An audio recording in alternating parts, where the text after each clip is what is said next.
Bismillahirrahmanirrahim. Assalamualaikum warahmatullahi wabarakatuh. Alhamdulillahi rabbil alamin. Wassalatu wassalamu ala ashrafil mursalin wa ala alihi wa sahbihi ajma'in. Rabbi shrah li sadri wa yassir li amri wahlul 'uqdatam min lisani yafqahu qawli. Yang dihormati lagi dikasihi Urustia International Conference on Advanced Social Research in Education, Management and Society 2021. Seterusnya, yang dihormati juga rakan-rakan pembentang konferensi sekalian. Saya ialah Azli Syam bin Abdul Aziz dari Akademi Pengajian Islam Kontemporari Universiti Teknologi Mara bersama rakan penulisan saya Muhammad Nur Mamat dan Daud Muhammad Saleh, di mana saya pada hari ini akan membentangkan tajuk konsep kerohanian menurut perspektif Islam, satu analisis tinjauan literatur. Skop pembentangan saya pada hari ini akan merangkumi perkara-perkara berikut. Ianya dimulai dengan pengenalan, diikuti dengan metodologi, kemudian seterusnya perbincangan dapatan, dan diakhiri dengan kesimpulan. Pengenalan. Dari perspektif Islam, rohani adalah aspek dalaman manusia yang tidak dapat diungkap oleh panca-indera. Menurut Baharuddin, berdasarkan kepada epistemologi Islam, menggariskan panduan yang cukup konkret dan persis dalam memberi penjelasan tentang aspek rohani manusia. Manusia dicipta mempunyai dua aspek yang saling memerlukan, iaitu aspek rohani dan jasmani. Rohani adalah termasuk dalam dimensi agama. Hubungan antara rohani dengan agama telah dijelaskan oleh Al-Qardawi. Ianya amat kontradik dengan sisi pandangan barat yang mengatakan bahawa aspek spiritual pada mereka tidak berkaitan dengan dimensi agama.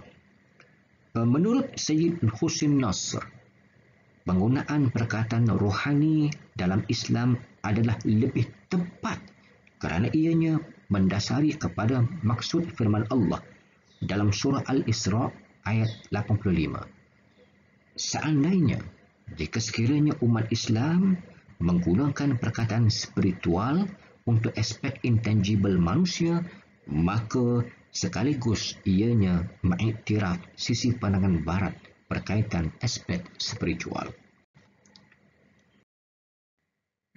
Kajian ini menggunakan metode kualitatif secara analisis kandungan dengan menggunakan kaedah analisis tematik. Ianya mengutarakan ayat-ayat Al-Quran yang temanya mempunyai kaitan dengan rohani. Begitu juga dengan hadis Rasul sallallahu alaihi wasallam dan dari sisi pandangan sarjana-sarjana Islam. Seterusnya ialah perbincangan dapatan kajian.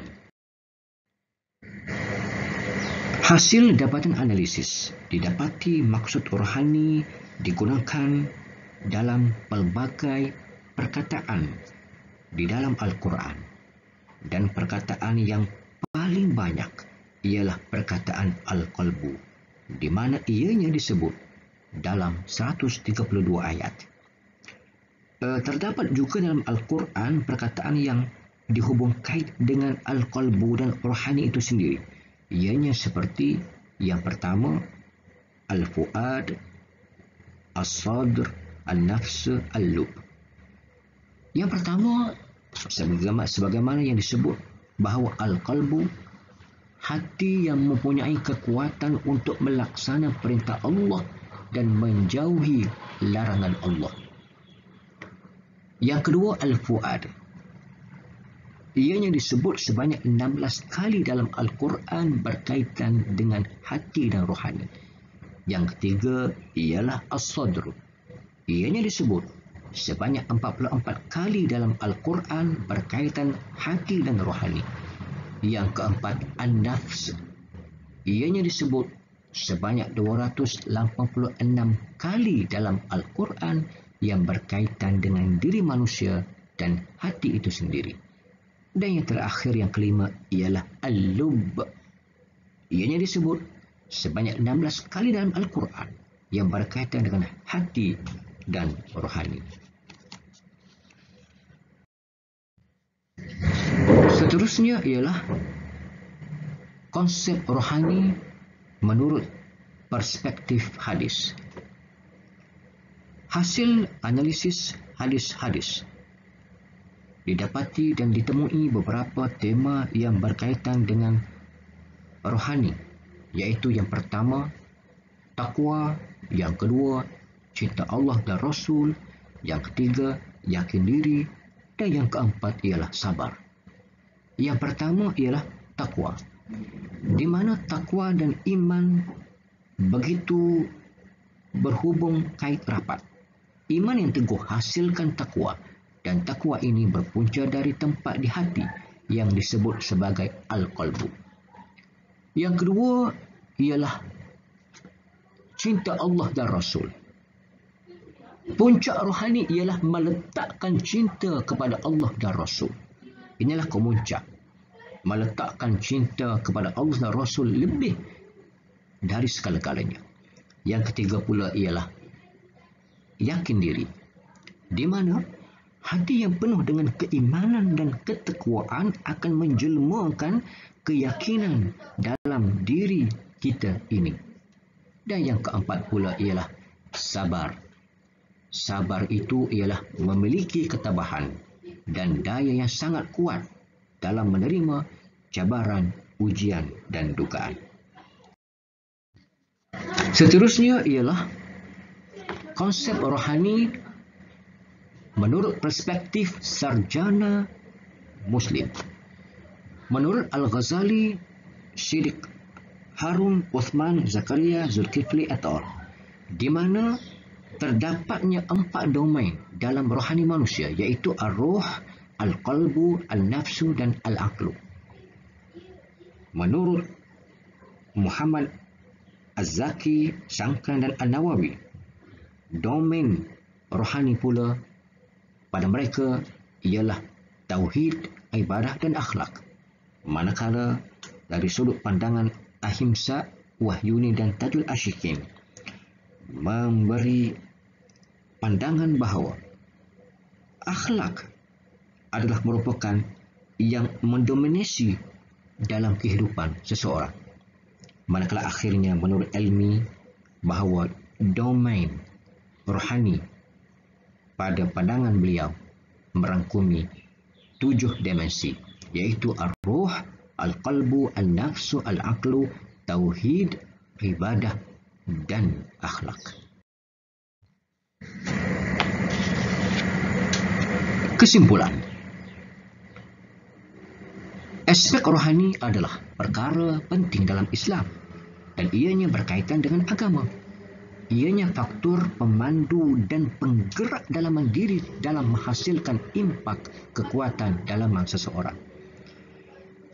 Elemen rohani yang paling penting adalah iman dan takwa, yang mana ianya merupakan bekalan utama manusia. Rohani juga disebut dalam Al-Quran dan hadis serta perbincangan sarjana-sarjana Islam. Di dalam Islam, kekuatan rohani adalah kekuatan yang berdasarkan dan berasaskan kepada tauhid dan iman kepada Allah. Ini membezakan aspek kekuatan spiritual dari sudut pandangan barat yang hanya berasaskan kepada potensi akal sahaja. Dan akhirnya, kajian ini diharapkan akan dapat membuka mata para penyelidik Muslim agar tidak meletakkan sandaran utama kajian mereka kepada konsep dan dimensi kefahaman spiritual dari sudut sisi pandangan barat semata-mata.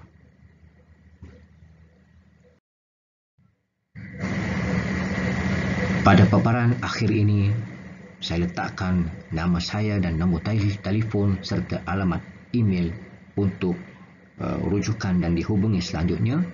Sekian, terima kasih kerana memberi perhatian kepada pembentangan ini. Terima kasih. Jumpa lagi insya-Allah. Sekian. Wassalamualaikum warahmatullahi wabarakatuh.